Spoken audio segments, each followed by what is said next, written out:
This is Neil Toohey, and we are in Pryor, Oklahoma on July the 11th, 1974. And we're in the, what building is this? This is the mayor. This is in the mayor's office at Pryor, Oklahoma, and I'm here to interview Alice Tell Mays. She's a retired school teacher and has many professions, and she's lived in Venezuela and has been here for many years. She taught school in Whittier, and I'd like for her to give us some of her experience. Alice, I wonder if you'd tell us of some of your early day experiences. I was born and raised on a farm, what is in this industrial area just south of Pryor. And I lived in a double log house that was built in 1838. And then my father, William Dell, ran Dr. Bryant's drugstore in Shoto, and that's where I first went to school. Then I went back to this same area down here, my mother being Cherokee. We built on part of her allotment, not far from mine, and I attended grade school I started there when I was 8 years old and finished the 8th grade. And then I came on into Pryor, but there was no such thing as buses, so my father had to bring me in, and if I got to go home on weekend, he had to come after me. In the meantime, he helped me 2 weeks ahead on my algebra, geometry, and Latin. And that was the early part of my school. You mentioned William Tell. What relation to you? He was distant relative? William Dell was my father. Oh, your father. He's my father.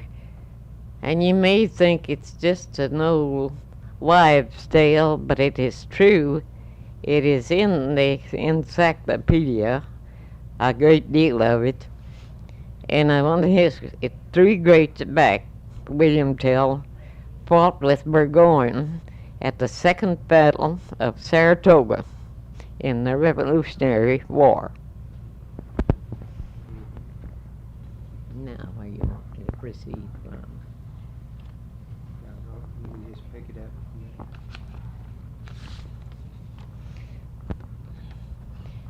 They requested me to speak more on the historical spots of Meigs County than anything else here in history.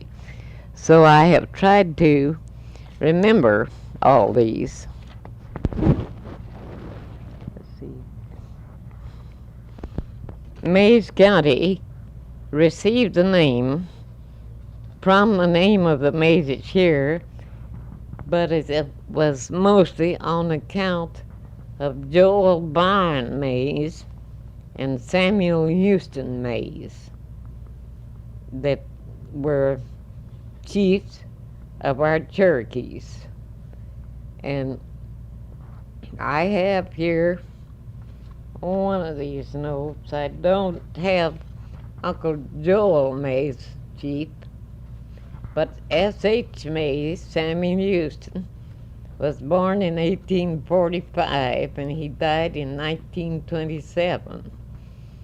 He served in the Confederate Army under Stanwady. And now, while I'm on him, his home, built in 1874, is near the Salina Bridge out here, and it's still standing, not very far from Lake Hudson, and is well preserved, and is on what's known as the Dale Snowden Farm. He operated a ferry across the river until 1916, when the first bridge was built. Now let's see. Hold that a little closer. Not to let Mays County. Mays County got this name by a selected group of people here that went over to Guthrie just before we became a state. They went in April, representatives from all over the Twin Territories, in April of 1907, and they stayed until it became a state in November the 16th, 1907. And they united. There was quite a argument whether some wanted this called Sequoia and some wanted it called Mays. So Mays won. And I know the location of all the old homes of this family and many other old homes in this place. One great place was a picnic since I was 5 years old down on Shoto Creek. And one of the historical sites is the orphanage at Salina. And that is where Augustus Shoto in 1796, I believe, began coming down the river to trade with the Indians, both Cherokees and Osages.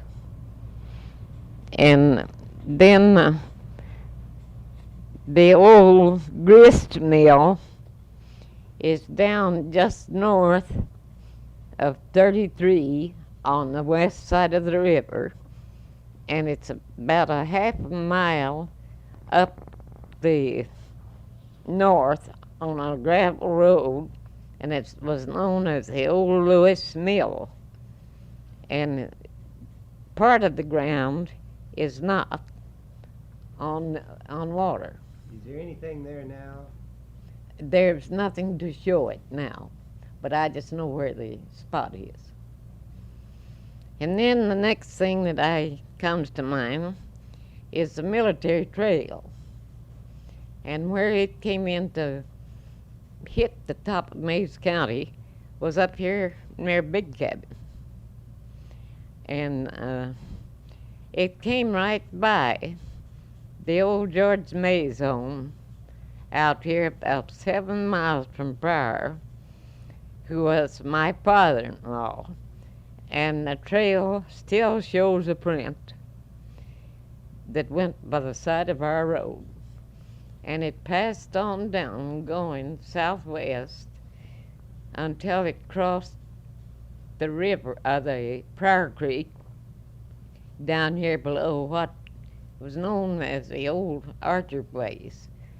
And it comes out right at the northwest corner of the Alberti Cemetery, down there, what is now in what we call the industrial area. But anyone can get permission to go in there and go see that old cemetery and see where that comes. Was that near where the Battle of Cabin Creek was? I'm coming to that. No, now here comes. Wait, now this will have to, this I got this, so I'll have to run. This runs backwards. So I'll have to run this way. Stan Wadey was in the battle of Cabin Creek, which is in the north part up here of Mays County, and it came all the way down through this area where this town is right now. And there was and it went all the way, before I miss it, it went all the way and crossed the river down what is now across Hudson Lake, and it's over east of Locust Grove, where there's a big pipe spring comes out of the hill, and it was called Pipe Spring. But Stan Wadey whipped the Federals there, and he captured 200 of their wagons. And his wife was nearby, nobody knows where. She wrote a letter, and she told him, she said, since you have plenty of supplies now, and she says, I know you're almost naked, she said, send me something and I'll make you something to wear. That was told to you. Huh? Was that told to you? It was told me by my father-in-law, who was 16 years old when the Civil War was over. Now, he told me that. I don't have any proof, but I know it's true. And so this Nathaniel Pryor, for some reason, he was with Stan Wadey. I think he was a major, and he stopped here on Pryor Creek, and his grave is out here southeast of Pryor, and I know where it is. I know the spot because my father-in-law, George Mays, went out there and located it, and the historical of Oklahoma put a site there of recognition. And now that is why this is called Pryor. They called it Pryor Creek, then they called it Pryor. So what did you say, Pryor? Was that John Pryor, wasn't it? Chief. No, he was not a chief. No. He was not a chief. Nathaniel Pryor. Uh-huh. Nathaniel Pryor. He was with Stan Wadey. He was fighting. I'm sorry, I meant to ask you about George W. Mays. What did you say he was to you? My father-in-law. I married his son, Richard.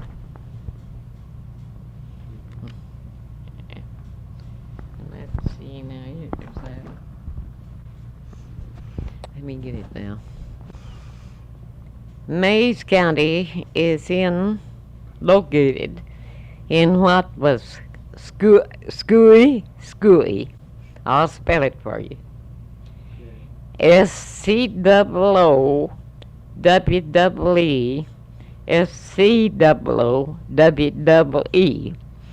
And the first name of Pryor was not Pryor, it was Coy, COY dash Y dash YAH. And then it became Pryor after the name of Nathaniel Pryor. What Indian tribe was that? This is the Cherokees that I'm speaking of. I am a Cherokee. What part? I am 3/8. My mother was 3/4 Cherokee. Her name was Sarah Emily Welch. Her father was a full-blood Cherokee, and he came over when he was a baby. He was born down in Going Snake District.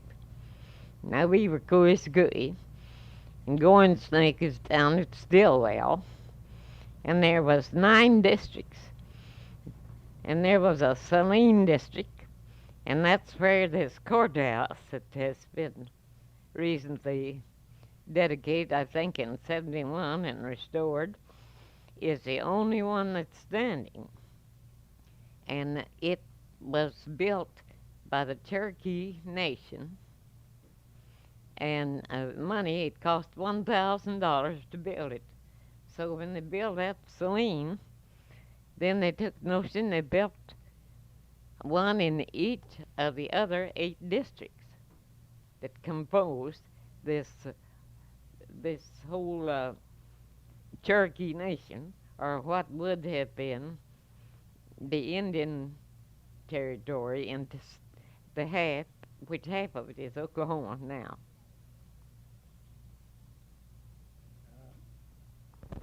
This site of the home of Chief John Rogers, could you tell me exactly where that's set?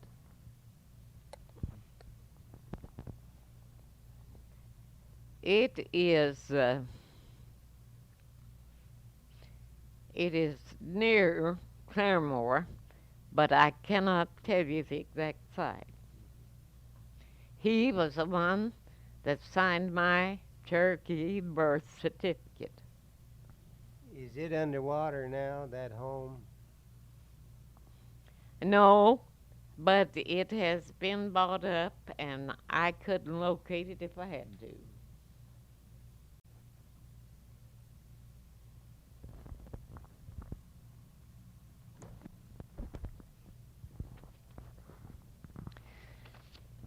I I was married to Richard Cromwell Mays in April 28, 1920. And in 1926, we went to Venezuela. We were also in Colombia and in Panama for a while. But between the years of 21 and 26, we were in California, and I lived so close to the University of Southern California that my husband just insisted I go to school. He said I had a bright mind, but I think he was mistaken. So I went anyway. And we lived at Whittier, so it was only about 12 miles in then, and you didn't have all the traffic that you have now. And I went, I went 3 years before we went to South America, and I came back, and we came back on vacation, and then it was in 1932 that I went back again. And I finished getting my first old sheepskin. And then that didn't suit me. That got me started. So I went on back again. And I finished. I majored. I to see those years, and it took to 35. I went to summer school and everything else, and night school. And I got my master's in history, and I got my minor in psychology. Pardon me. Then I tutored in Whittier some of the children that were behind because they were my neighbors, and I wanted them to graduate right in the top class too. So I don't know, and that's when President Nixon was first a young lawyer, and he was a lawyer for the unions out there, oil field, or something in that, because my husband worked at Santa Fe Springs at the time.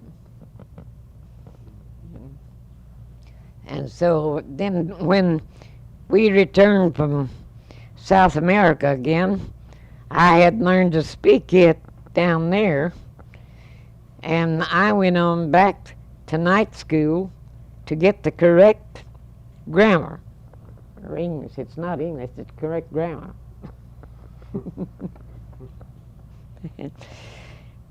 Picnics on Shoto Creek. I have a picture I'm going to have made off here of all the old-time cowboys. I think it was made in 1905. I have it downstairs there, too. Got it. I like to see it. Mm-hmm. And this, this Nathaniel Pryor, he was on that Clark expedition, too. What expedition? Clark. Oh, Clark. Mm-hmm, that Clark expedition. That was a relation of yours. I don't know for sure. I tell you, I'm so mixed up with all of them that I don't know if I even mixed up with the McSpaddens and all of them, the bands. How about when you were interpreter for out at the state capitol in Oklahoma City? You were interpreter for a group of Latin Americans No, visiting. it was from every place. In 68, when I was in 1968. 1968, when I was in a post office of the state senate, Senator McSpadden came down to the window one day and he said, Maisie, get out there in the hall and go to talking. I didn't know what he meant, but there was 3 of us working in there, so I just walked out the door and went down there, and I saw all this mess of men, 100 of them. You know, it almost made me run. But he wanted me to interpret in the language that would be easiest for me, because this man that I interpreted to, in turn, he turned around and spoke to others. And I interpreted in Spanish. And we had a great time. I went up to the Senate gallery with him. I didn't have to work the rest of the day, and I went up to the Senate gallery with all of them. I had the best time I ever had in my life. Never saw so many different uniforms. That was that during World War II? No, 1968. 1968. Mm-hmm. No. And these men were from Fort Sill? They Military? they were stationed at Fort Sill during their visit to the United States while they were in Oklahoma.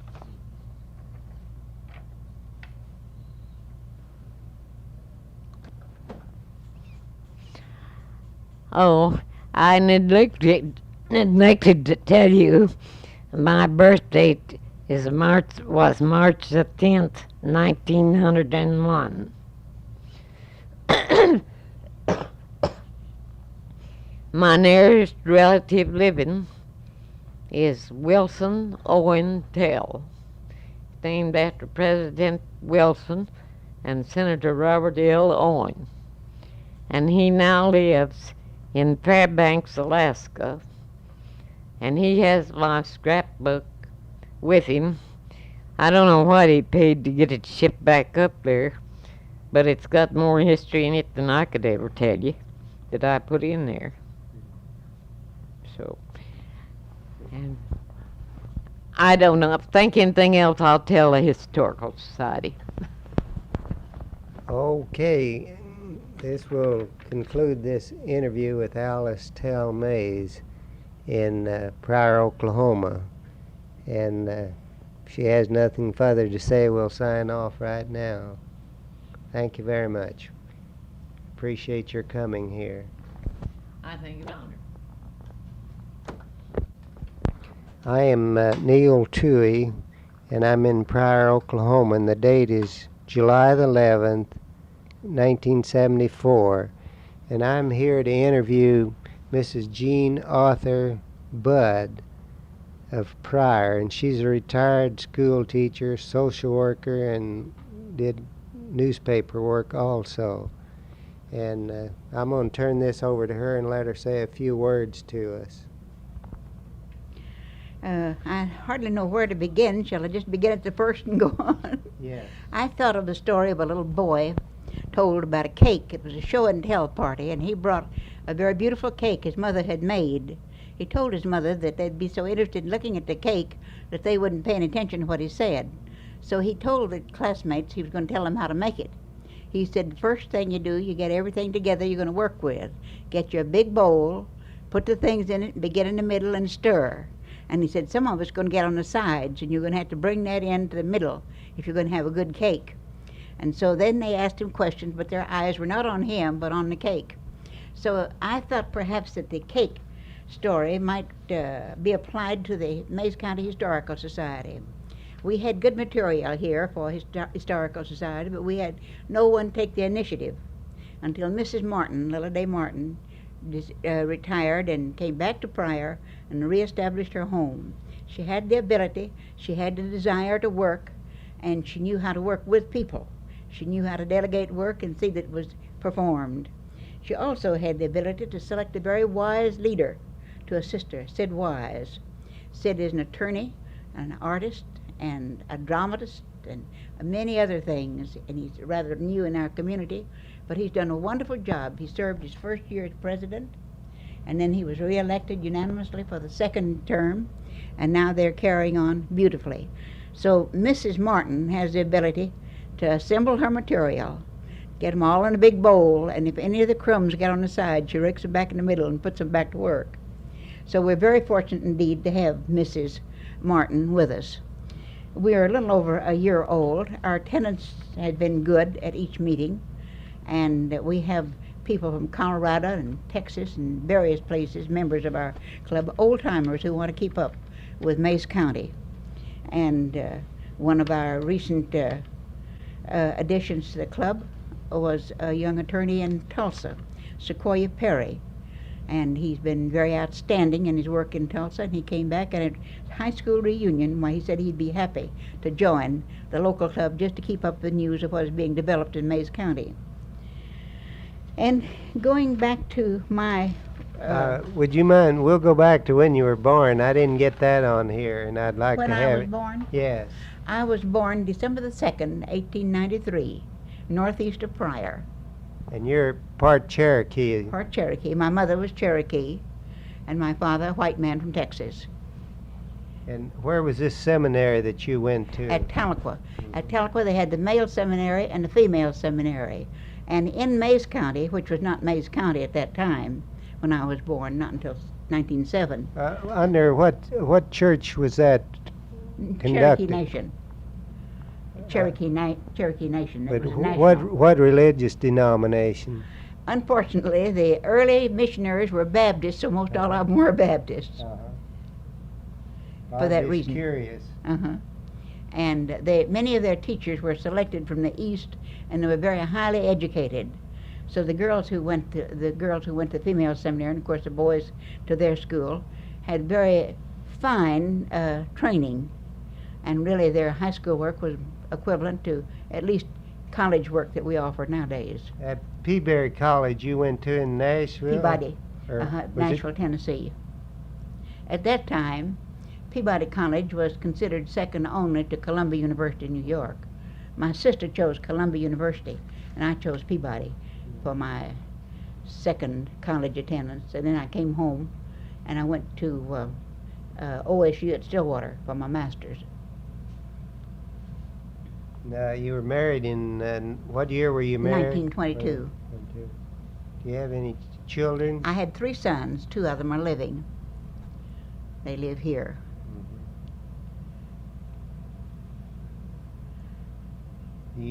Could you tell us something about your grandparents now?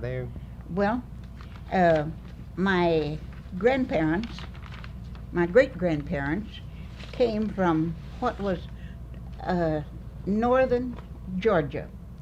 New Achota was really the location of the tribe, and that was called the Vans Lands. That's V-A-N-N-S apostrophe, Vans Lands, because here is an indication. These Vans all had families there, so you can see why they really called it Vans Lands, and here's some more of them there. And those were and down here, and those were the Vans. My great-grandparents came ahead of the Trail of Tears. My great-great-grandfather was assistant councilman. He had a great deal of business in Washington, and he was quite a political leader and a cultural leader for his time. So he saw the handwriting on the wall, and he organized a group, and they came to the newly assigned Indian Territory ahead of the Trail of Tears.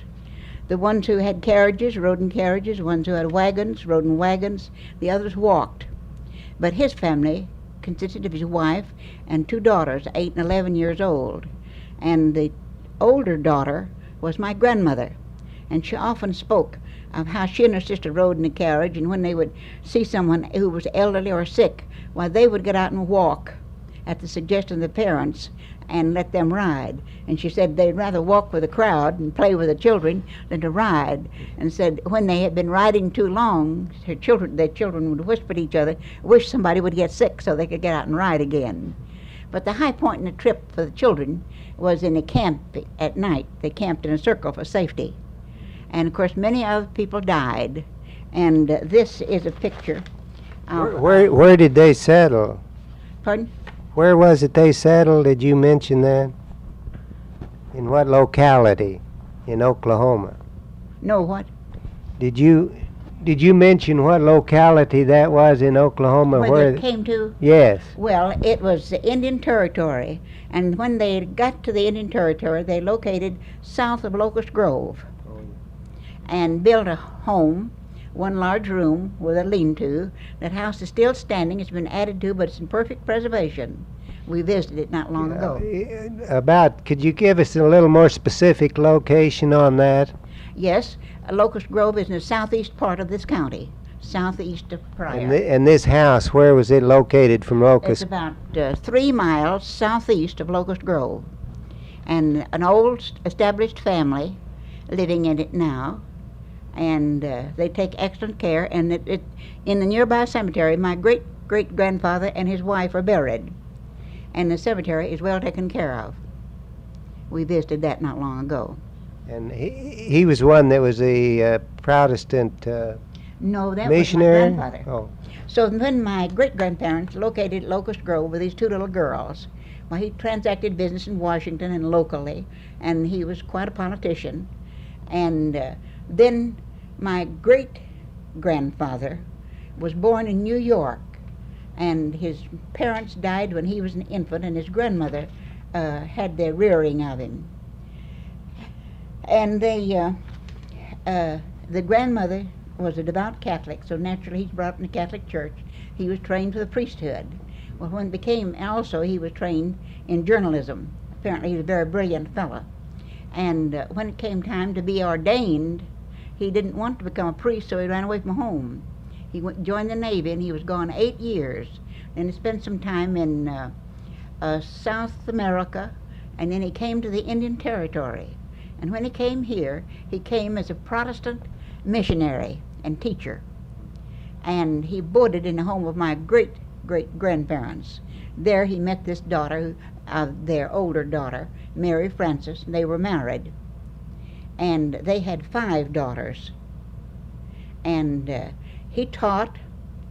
He also was an editor of the paper at the Union Mission, just immediately south of Pryor, because he was a printer. He learned the Cherokee language, and he translated the first 4 books of the New Testament in the Cherokee language, and each one was printed in a separate volume. And I had the pleasure of seeing them in the Bible collection that Mr. Thomas Harrison of Pryor owned, and they are now in a library in Dallas. Would you know the name of that paper that he started there? The newspaper? Oh, I have known it, but I've forgotten. Yeah, that's okay. Mm-hmm. And so then my grandparents had these 5 daughters. They all went to the seminary at Tahlequah, where I later went. And they all 5 graduated there.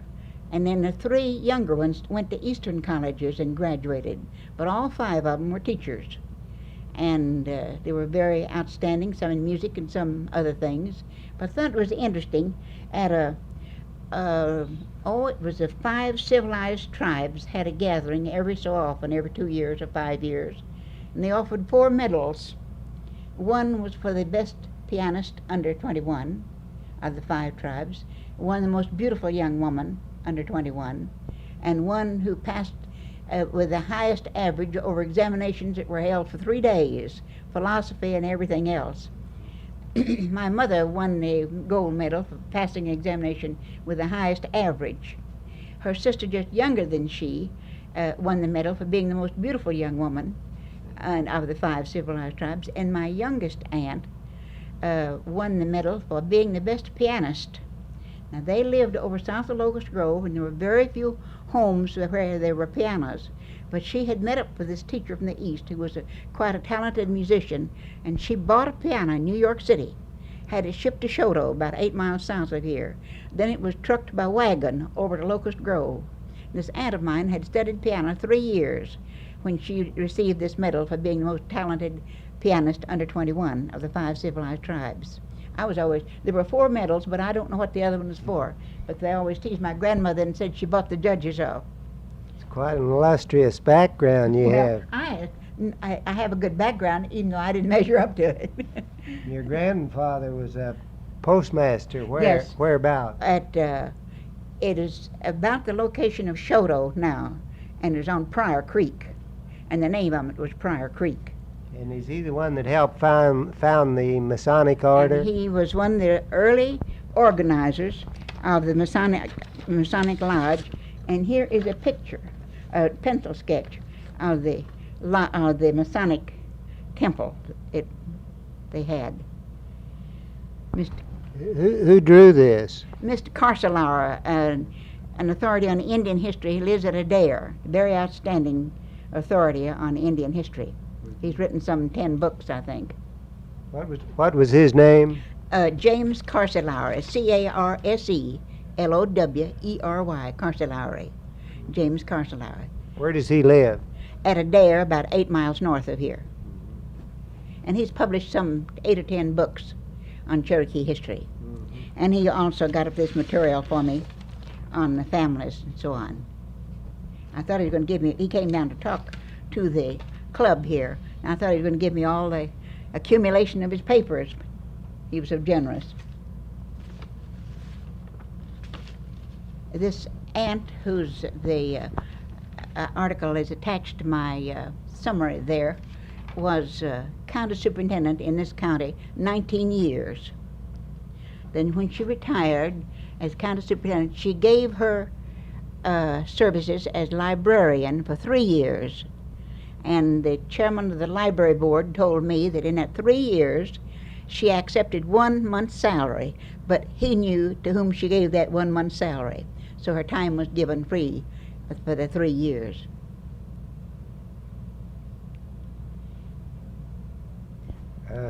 She lived in Archer, is that right? I live where? Did she live in Archer? Well, now the school district out southeast of town where the family home was Archer District. And they gave the land for the schoolhouse.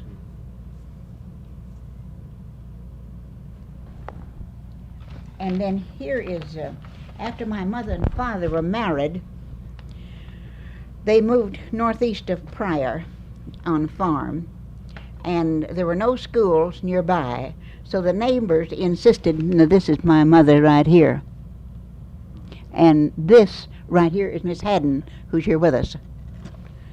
And they paid $2 in money for their tuition, or they brought oats or corn or potatoes or wood, or if they didn't have anything to bring to credit for their tuition, they worked in the garden. And one of them, Nando Martin, took care of me. He was 10 years old, and here he is right now. And that is the father-in-law of Mrs. Martin, the organizer of the Historical Society. He was 10 years old, and for his tuition, he took care of me. I was 2 years old. What's his name? Nando Martin. He's deceased now. And that was made about 1936, didn't we agree, Marie? I believe so. And of the 23 people in this picture, 3 of them are living now. And Miss Haddon is one of them. Mm-hmm. And then Mr. Hammer, who was interviewed in the other room, is the son of this man right here. Mm-hmm. I thought that was unusual. Yeah. And these are 9 of the 14 people who came to school to my mother, perhaps 30, 40 years before this picture was made. 9 of 14. What year was that? 1936. And this is a wife. This man went to school to my mother, and this is his wife. This is my sister. I think I may have mispronounced your name. It's Mrs. Jean Archer Budd. Bud. and that's Jeanarcher, capital Budd. Sometimes I get those wrong, and I want to make sure it's correct on the tape. But what was that? You were telling a story there about your... When my parents were married, they moved on to a farm and built a little two-roomed house. And at that time, you could control all the land you plowed a furrow around. Then when it came time to allot the land to Indians, my father saw to it that Indians were allotted on that land who would be willing to sell to him. As a result, he bought all their land as fast as they were had the restrictions removed and could sell. And he was quite a financier, because while he was president of the First National Bank here 25 years, he highly recommended private loans, and he was the one who did the lending. So his neighbors would come and borrow money from him. And I was about 4 years old, and I used to sit in and listen. And each time they would come, my father would get glasses and serve each one of them a drink. So then they'd transact their business. Then he'd mark on a calendar when that money would be due, and he said, now then, if you can bring that in 2 or 3 days ahead of time, when you want money again, I'll let you have it. Well, I finally figured out that he was lending money that really belonged to these people when they brought it ahead of time. But one time, 2 men came in who had often been there, so my father hadn't come yet. He was out on the farm someplace. So I got the glasses and served them drinks. And when he came in, he started to, and they told him that I had. So I didn't get to stay in on the conferences for 2 or 3 times, but I worked my way back in there.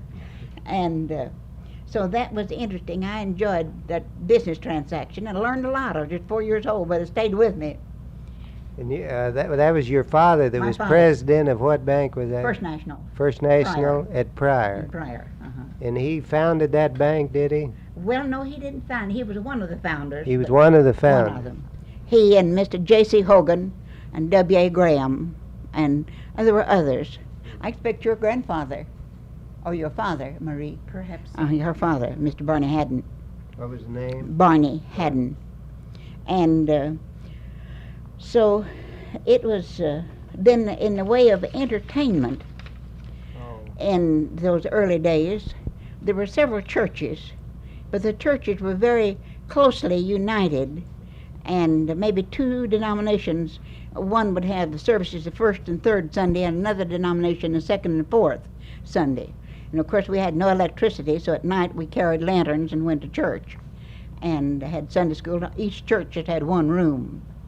And then we had, for entertainment, finally we were advanced enough that we had a Chautauqua course come here. And we really thought we had arrived when we began to have the Chautauquas. But I went to the seminary at Tahlequah in 6th and 7th grade. Then we moved to Pryor, and I went to school here and finished high school here, and then went away to college and came back and taught here.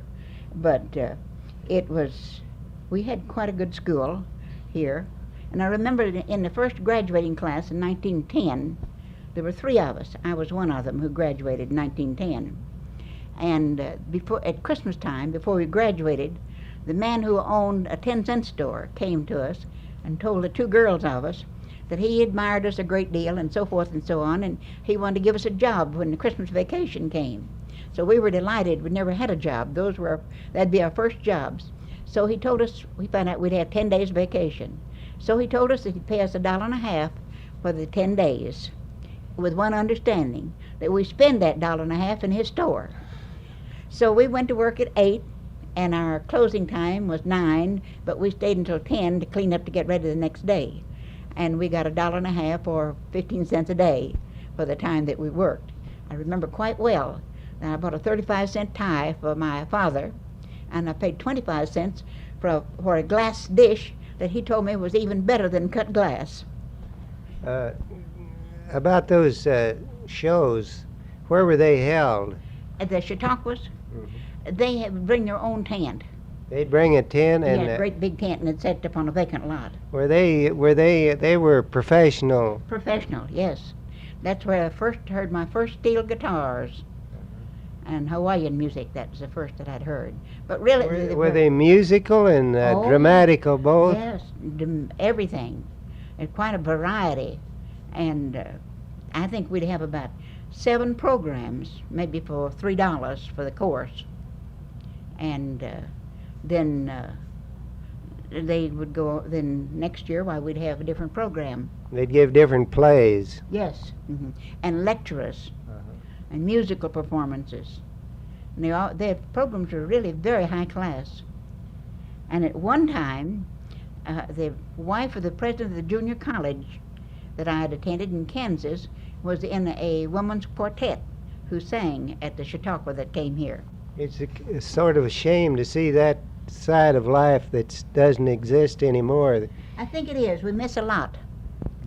And it was all such high class. There was variety enough to appeal to all tastes. Of course, people were hungry. They were eager for something good.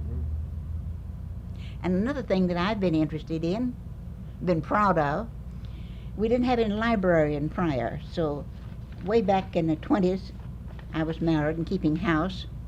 And this home demonstration club met in my home. And they decided they needed a project, and they decided to establish a community library.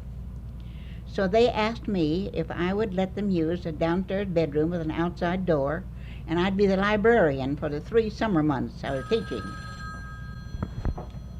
So this home demonstration club had a meeting in my home, and they wanted to sponsor a community project. They decided the library was the greatest need in the community. So they decided to hold a silver and book shower at my home a week or so later. Then in the meantime, they employed me to serve as librarian and to furnish a room for the library. So they agreed to pay me. It was during the Depression. So they gave me $10 a month for serving as librarian for each of 3 months during the vacation. And I was supposed to serve from, I had the library open from 1 till 5, but they came at 8 in the morning, and they'd come back sometimes at 9 in the evening. But it was a continuous affair there. So we really we got 300 books from the Oklahoma Library Commission to add to what we had. Then after we got established, why, many people gave other books. At the end of that 3 months, they couldn't carry on the project, so the books were stored. Then finally, they opened an upstairs in this building as a library. And that served as a library for many years. And then, through Mr. W.A. Graham, our great philanthropist, we had the present library built, and then he has given a great deal of money. But perhaps the moving spirit in the establishment of this library that we have is Mr. Thomas J. Harrison. He's the author of that article, and he was a very personal friend of ours.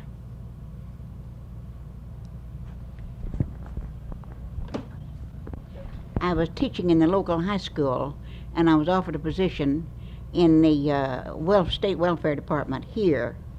And I took it because I had 3 children to support, and it was 12 months' salary instead of 9, as the teacher's salaries were. I started in as caseworker and then eventually became intake interviewer. And I expect I knew 90% of the people in Mays County.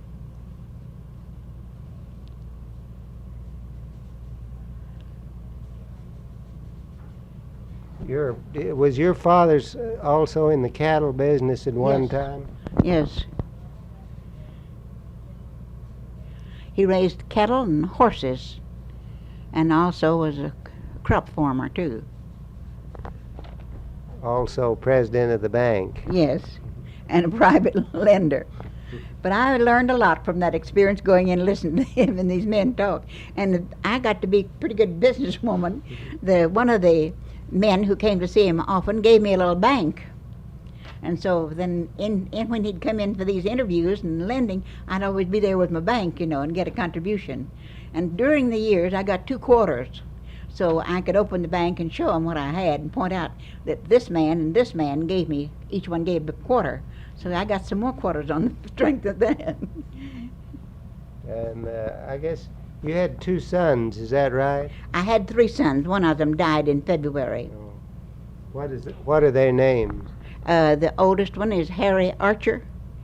And he lives here. The one who died is David. He was an English teacher in one of the Las Vegas high schools. And the younger one is Joseph Van, and he's here. He works in Tulsa. Mrs. Archer, this picture is of an Indian girl, is it? I have a picture of an Indian girl who was born on the Trail of Tears during preceding a Trail of Tears, and she was born on the banks of the Missouri River, and they named her Missouri. She was Missouri McNair, and she went on with her parents, and her relatives back in Georgia sent her a dress when she was 2 years old, but they thought she'd grown, so they sent a dress fit a 4-year-old child. So all the neighbors borrowed this dress to have their child wear to pose in, because it was a very gorgeous dress, and it was machine made, and that was unusual too. That's an interesting story. Actually, she was born during the Trail of Tears march from Mississippi. Prior to the Trail of Tears. Prior. They came about 3 years ahead of my great-great-grandfather and his family. And they brought their slaves, and they brought their seed, they brought shrubbery too, to beautify their new home. And we had a lilac bush that the original start of it came from Georgia, ahead of the Trail of Tears, and it was planted and had grown for years at the home of my grandmother, where I now live. We rented the house one time, and the people who rented it cut it down, so that destroyed the only real connection we had with their travels from northern Georgia. Some interesting.